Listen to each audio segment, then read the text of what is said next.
I'm Jaclyn Johnson. And I'm Marina Middleton. And this is WorkParty, a podcast that's part work and part party. WorkParty celebrates a new generation of women who are redefining the meaning of work on their own terms and having fun while doing it. In this podcast, we are diving into all the areas of being a working woman: mind, body, and business. No topic is off limit. Real talk and hot takes. Think of us as your internet work wives. This is WorkParty, the podcast. Wait, where's the champagne? Hey everyone, welcome to a new episode of WorkParty. We are live in my Brooklyn apartment. We're here.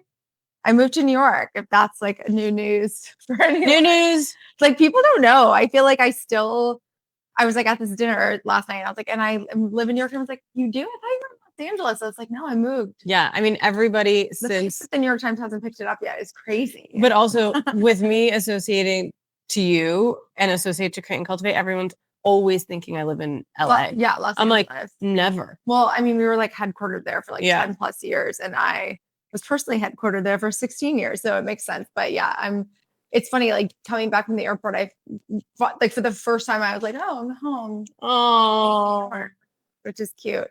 So kicking it off, it's like, this is the hardest thing to segue into in any way. But if you follow me on Instagram, you probably know, but basically a couple of weeks ago, or like now maybe a month ago, I was diagnosed with breast cancer.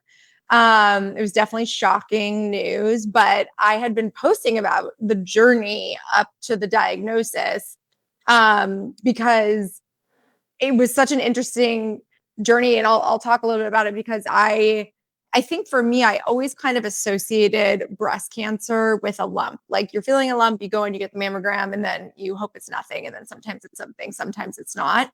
And for me, I had no lump. This was just my annual mammogram I was going to get.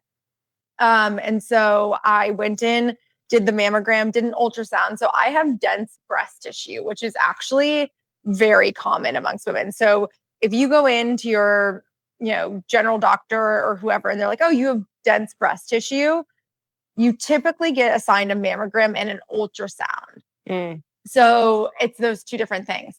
I say all that to say I went in and got a mammogram. The mammogram is actually what picked up what are known as calcifications. So wait, sorry, just not to cut you off, but you went why? Just you go every year at 40, basically. So, but you had just turned 40. Just turned 40. Yeah. Okay. So if you'd like to be a part of this conversation, you come here. Otherwise you be quiet. So you went for your 40th checkup? So when I went to the doctor, which is my emotional support animal for this conversation, I went to the doctor in Los Angeles. She was like, oh, and yeah, you got to do your annual mammogram. And I was like, great. And she wrote me the prescription for it. And when I got to New York, I kept getting alerts for the one in LA. And then I like tried to go on and do it. As you guys know, it's like so annoying to do all this stuff. As I tried to go on and do it, they were like, you can't book in New York. Like it's only for LA. So then I had to find another doctor in New York. And I used Tia, not to plug them, but they've been awesome. And they had an office here. So I quickly went there, got the New York prescription, and all the while, I will say, kind of putting it off, but for whatever reason, I had a weird pain in my left boob. This is not a symptom of breast cancer at all, of anything I've looked at, but I have talked to several other women who have been diagnosed that said they had something similar. Yeah. And I think it's just like intuition and like your body kind of letting you know, but it kept reminding me to be like, oh yeah, I got to get that appointment. So I went in, got the mammogram, got like an update that was like, oh, it came back suspect. I went in for that second diagnostic mammogram. So essentially when I went in, she was like, you're coming back because we picked up calcification. So I'd like never heard the word calcifications. I didn't know what it meant. And essentially it's like, it's typically from older age. So in my head, I'm like, yeah, I'm getting older. That this makes total sense. Like, who cares? And so the nurse, when she was doing it, was like, so we're basically checking to see if these calcifications are standalone or if they're kind of coming together. And if they're coming together, that usually can be an indication of cancer. But in my mind, I'm thinking this is like precancer or something of that nature because I'm like, I don't have a lump. So I go in to get the diagnostic. She's like, you have to do a biopsy. So then I get to the biopsy, which is pretty gnarly. But they're like, we're doing the biopsy. And at that point, the doctor was like, so we're doing this biopsy to see if it's benign or stage 0 cancer. And that was the first time I had heard it can be cancer. Yeah, I just didn't know. Like I thought it was pre-cancer or this or that or the beginnings of cancer. So in my head, I'm like, oh, great. Like early detection, this is such great early detection, but I didn't know it could be like actual cancer. So I felt pretty good. I mean, I felt coming out of that. I was like, there's no way it's that. Right. But like, I also was like waiting for this phone call. Long story short, I get the phone call that it's stage 0 cancer. It's also called DCIS, ductal carcinoma in situ. And essentially what that means is cancer in terms of stages mean different things. Like stage 1 mean it's spread outside of the duct, which is not great. That's typically stage 1. Stage 2 is like it's gone to the lymph nodes and like so on and so forth. Stage 3 is like other organs. And it kind of like goes into all these different things. So obviously stage 0 of the stages of cancer, best case cancer. Yeah. However, now it's like this really interesting formula they put together to create your treatment plan based on your genetics. If you have the BRCA gene, if you have other genes that make you more susceptible to cancer, how aggressive it is, what grade it is. So grade 1, less aggressive, grade 2, medium aggressive, grade 3, very aggressive. I'm grade 2. Yeah. So that's like a ding against me in a way. And then there's a bunch of other stuff that kind of go into this score. And the reality is like, they don't really know until you get the surgery. That's just the reality. There's women that I have this amazing community of women online that were total strangers, now friends that have been through this at various stages. A lot of women with DCIS, a lot of women with breast cancer, but a lot of women who were diagnosed with DCIS got the lumpectomy, which is essentially the next step. And then they realized it was stage 1 or stage 2 because they don't really during the surgery. Like right after the surgery, I think is when they figure it out. So they basically test the tissue. That's what they're going to do. So they go in, they're going to remove the cancer, test the tissue. What they're looking for is a few different things. Clear margins is the first one. So making sure they got enough of the cancer out that around it is now safer tissue. But 2 is like, is this the right grade? Had it gotten outside the ducts? They'll be able to tell all of that kind of stuff once they get in there and see it. And so that's where I am currently. I'm getting a lumpectomy and then waiting to find out the results. But it's extremely shocking. I think now that I've been like diving into the research of it all, we had talked about this, but 1 in 8 women will have breast cancer. That's insane. That's insane. I think about it now in every situation. I was like sitting on the airplane today. I'm like, well, I'm one of the 8 women in these like 4 rows that has it. Like it's actually unbelievable. And I know so many women who have had it. And the good news and the bad news is I do think it is one of the most treatable cancers. Like I'm going to MSK, Memorial Sloan Kettering, one of the top, centers in the world for cancer. And they were like, if you go through the treatment plan, it's 99% curable. Yeah. Which is amazing. I mean, there's always the chance it can come back just depending on the route you go.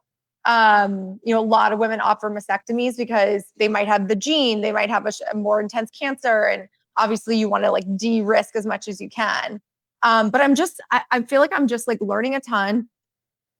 I feel very calm about it. And it's like a little bit out of my control, it's definitely strange. Yeah. I obviously like, you see so much content around like breast cancer awareness months and things like heighten. 1, having someone so close to you have it and then go through all of the processes or whatever, and then starting to do the research and like seeing how many more people that you just like had no idea had it. You know what I mean? Like it's crazy. This is what I'll say. It's crazy the ages and it's like, it really is from 20s. I met this woman, Miranda McKeon. She talks about this a lot on Instagram. She had it when she was 19. So I like pulled these things of like, okay, everybody kind of ignores it and forget, like even ignores like self exams on themselves until you're like 40 or 50 and you're like, okay, now I can start doing this. But like, no, you should start in your 20s, and start. And we have like some steps that we're going to go through each like era. And I will say, if you have dense breast tissue, it's nearly impossible to do a self-exam. What does dense mean? It means it's like the fibers and the fat are so thick. Like my whole boob feels like it has lumps. Like all over it feels lumpy. So I just always was like, is this a lump? And I was always kind of feeling, and they're like, nope, you're good. You just have dense breast tissue. So if you do have that, you kind of have to be even more proactive to go get it checked out. Yeah, that's so interesting. Yeah. Yeah, so I was pulling some stats of like, okay, if I'm in my 20s and I'm listening, like, what do you do in your 20s? What do you do in your 30s? Because I think, again, all they say is like, you don't have to get checked until you're 40. Yeah, that's crazy. I think also knowing your family history is really important. So if you have the BRCA gene, now there's more. They've figured out like more genes that can increase your risk. If you have that, I think you just have to be extremely proactive about your breast health, from your doctors to asking for ultrasounds to like probably starting mammograms on the earlier side if possible. That was the third top thing to do in your 20s, family history check, like know everything.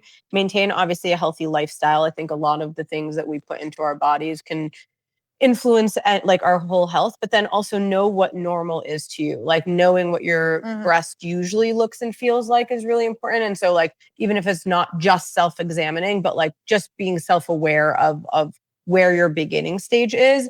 And then if you do notice obviously lumps, dimples, any like extra changes or anything, talk to your doctor, but it's like being aware of it early on. Yeah. And then in your 30s, they say schedule a routine clinic exam. So like, I don't remember every physical they would check my boobs, I don't think, but they're supposed to, right? Yeah, like your general doctor. It depends. If you have a gynecologist or a general practitioner or whatever, I feel like they did it every single time on my exams. What I thought was interesting, obviously, sometimes it's like manage stress.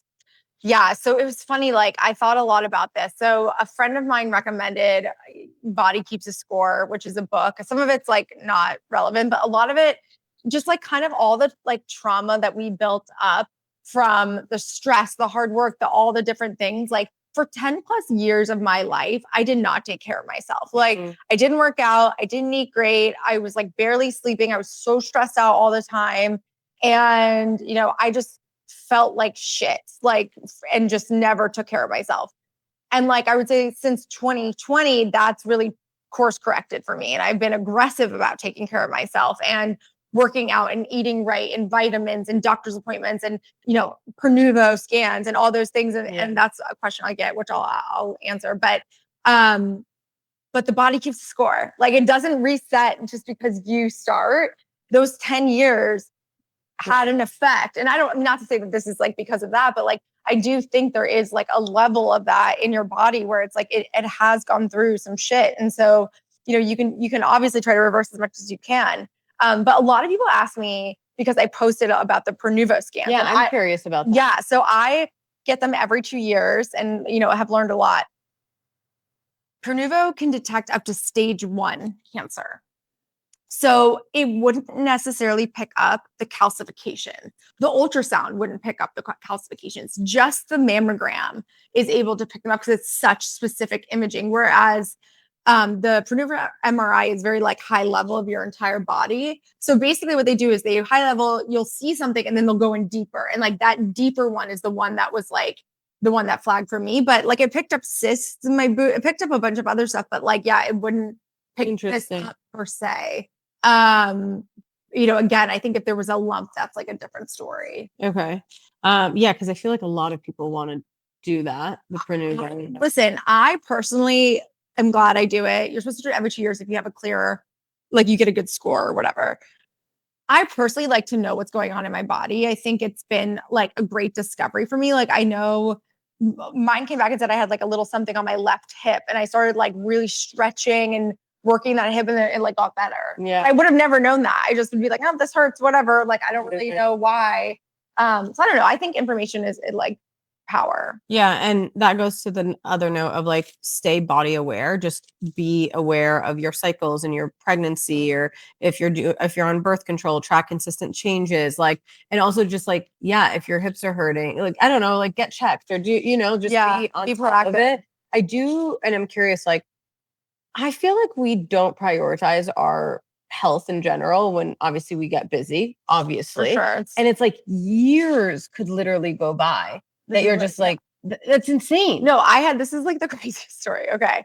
We'll find a photo and flash it up on screen. I had a literal gum infection that my gum was drooping down my tooth. Okay, no, wait. To the point where Becky, our photographer at Create Cultivate, said, I'm having to start to Photoshop your tooth. You have to go to the dentist. I was like, ugh. I finally went and the guy sent me to a gum specialist and was like, why have you waited so long? He's like, you have literal bone loss. I have to cut open your gum. I remember texting my ex-husband being like, I'm going into surgery. They had to cut open my gum and flap it together. And he was just like, I'm so confused. How long has this been like? This is like a year or so. I just waited. I was like, it's fine. You're like, it is not fine. I do not have time. I mean, listen. I do not have time. Like, I was like, I have no time to eat, let alone go get a surgery. I literally had to get wheeled into the surgery because Becky's like, the photos, it's bad. Yeah. Shout out to Becky. Thanks, girl, for always photoshopping that. God. But it is, no, it's just funny. We're laughing. I think Jaclyn and I handle trauma maybe the same. It's like, no, you have to laugh. She told me she had breast cancer, and I was like, obviously, I was like, I'm so sorry, all this stuff. But I was like, honestly, Jaclyn, this is the last thing we need. She goes, the timing is really awful. I was like, no, I know. I'm like, maybe it's a false positive. Like, she's like, are we sure it's not a false positive? I'm like, pretty sure they have this dialed. But also was like, I hope it is. But yeah, it's I have to laugh about hard. it. Yeah. It's really hard for me, and it's been really challenging. I think like one thing I wasn't prepared for is telling people where the reactions are so different. So, because I think people who I was really nervous for you to tell people, especially publicly, because it's like everybody has their own lived experiences or like thoughts and feelings and opinions. And I'm just like, that could be a lot. It's a lot. Well, it's been amazing. Like, I think everyone's been so supportive and so great, but I think there's like 3 schools of thought. It's like people who've had breast cancer in their life have like a knowledge of breast cancer. So those people are typically like information sources, but also understand how treatable this can be, or they've maybe lost someone close to them to breast cancer. So it's more emotional for them. The second is like people who have like no react. They like can't react because they're like in shock or whatever, which is fine too. And then the third is like complete and utter devastation and like hysterical crying where I have to be like, I don't know why I just did that. It's like where you have to just be like, it's okay. It's okay. Like, and really walk them through like what's going on. But it is like also, I have had to process my own emotions. Like, I feel like I've been very calm about it. And then like occasionally I'll just cry, like in the shower. or I'll just get really sad because I'm like, I'm still in the unknown. Like it could be worse. It could be better. We don't know. But also like, no matter what, like, it's really traumatic to walk around knowing you have something in your body that can kill you. And also like no one wants to hear the word cancer. No, it's like terrifying. Yeah. It's just go about life being like, right now in the interim where I'm like, okay, this is really interesting. I just had this thing sitting there waiting to potentially grow. Or whatever. It's just terrifying. Like sometimes I'm like, what if I like bumped into it too hard? But also, no, stop. But also like, again, we are fully aware that the healthcare system can really suck. It took forever for you to get a scheduled MRI. And then it was like, all of a sudden it's urgent. I'm like, well, what the hell? We've been waiting. You know what I mean? Like, I think that's what bothers me too, is like sometimes, and it's because it's like lack of staffing and all of that stuff. I understand. I will say the MRIs I've gone to, there is 100 women in those waiting rooms. Mm-hmm. Like they're packed. Yeah. And I remember one time when I was there and I was waiting for a while, they were like, oh, we only have one person that's able to do the mammograms. Now I say all this to say, once I've gotten into the system and once I was moved along into more of like, I guess like the urgent, timely thing, it has gone fast and people have been amazing, like proactive, like MSK, True, and even Lenox Hill, like when I was going through that, have been so on top of getting my files over, connect me to the right people, getting me the right resources. Like I have a person I can call anytime at MSK that like knows my name, knows my case, knows everything about it. It's been so amazing. It's just like the hurdle of getting to the first step is extremely annoying. Yeah. And the insurance part of it is very annoying too, like waiting for things to go through or if you're covered or not covered or, you know, whatever it might be. But it can be devastating. I mean, I think obviously I'm very, very lucky in that I caught it early. Other people are not as lucky.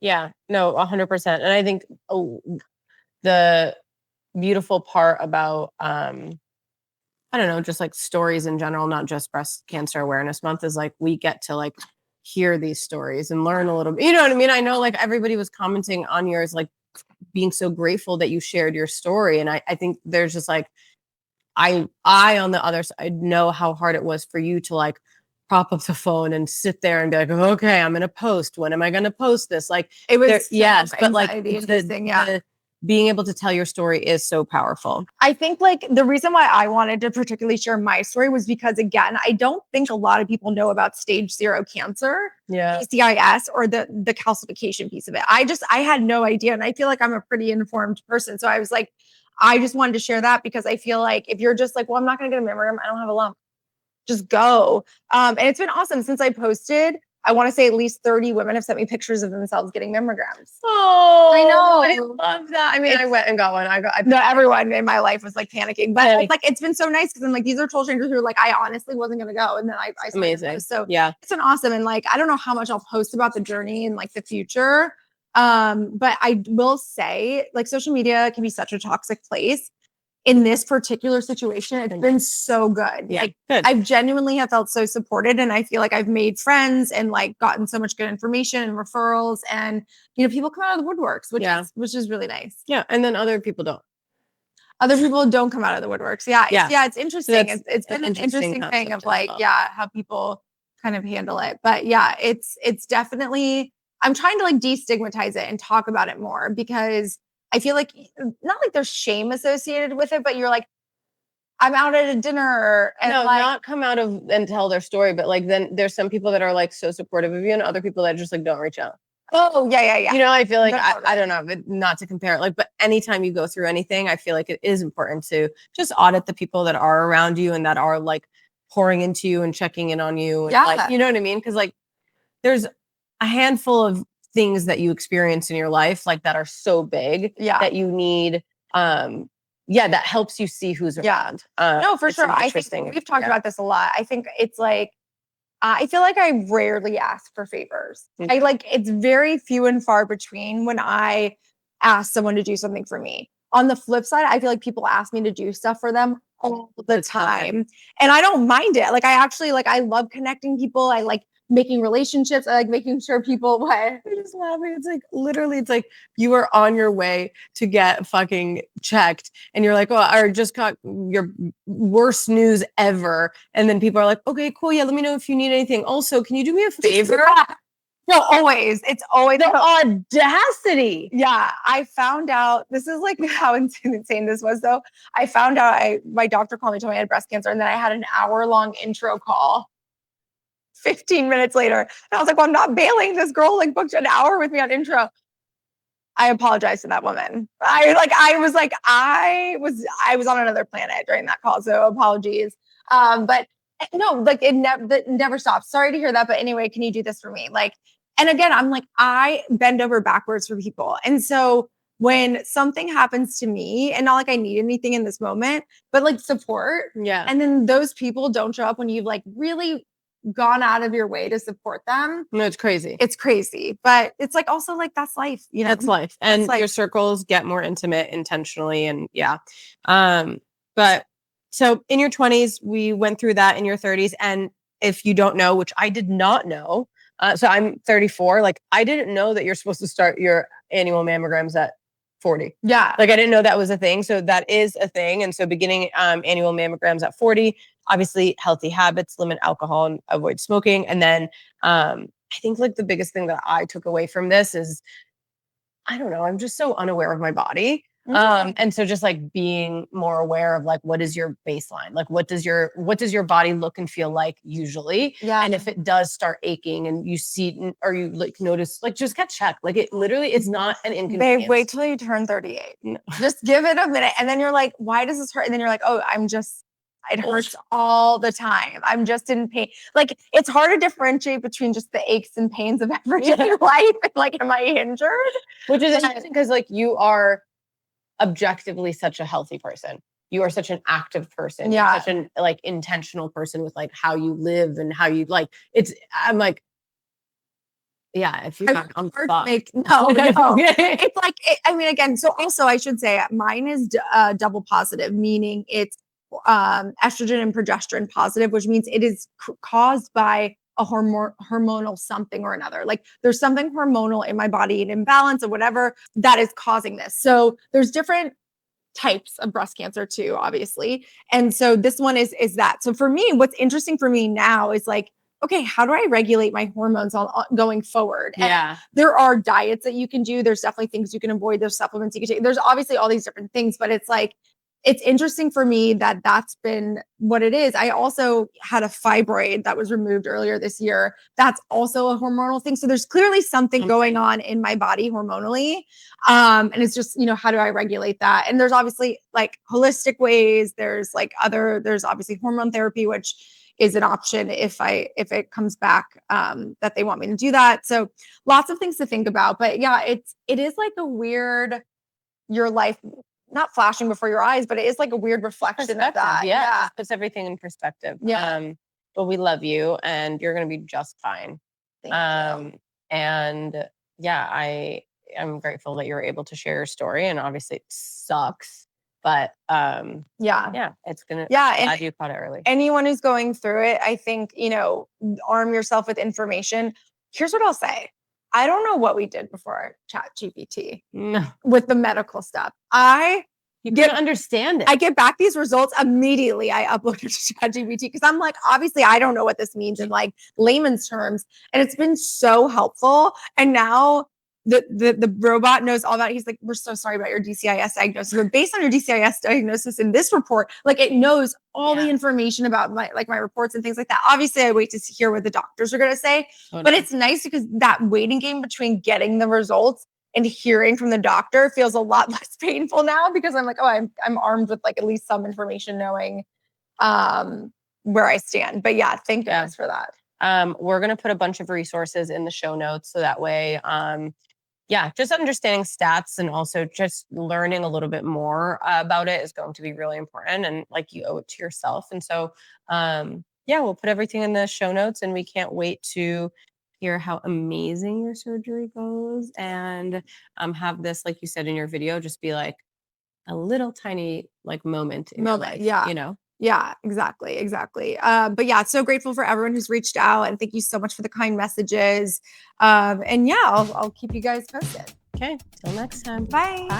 Thanks for listening to this episode of Work Party. If you like what you heard, follow, leave a review, rate the pod, or slide into our DMs. Check out the different ways you can create and cultivate on our website, createcultivate.com. From retreats and masterminds to our summits and festival. We have different experiences to support you through your entrepreneurial journey from launch to legacy. Follow us at Create Cultivate on all platforms, and don't forget, work hard. Party on. Please note that this episode may contain paid endorsements and advertisements for products and services. Individuals on the show may have a direct or indirect financial interest in products or services referred to in this episode.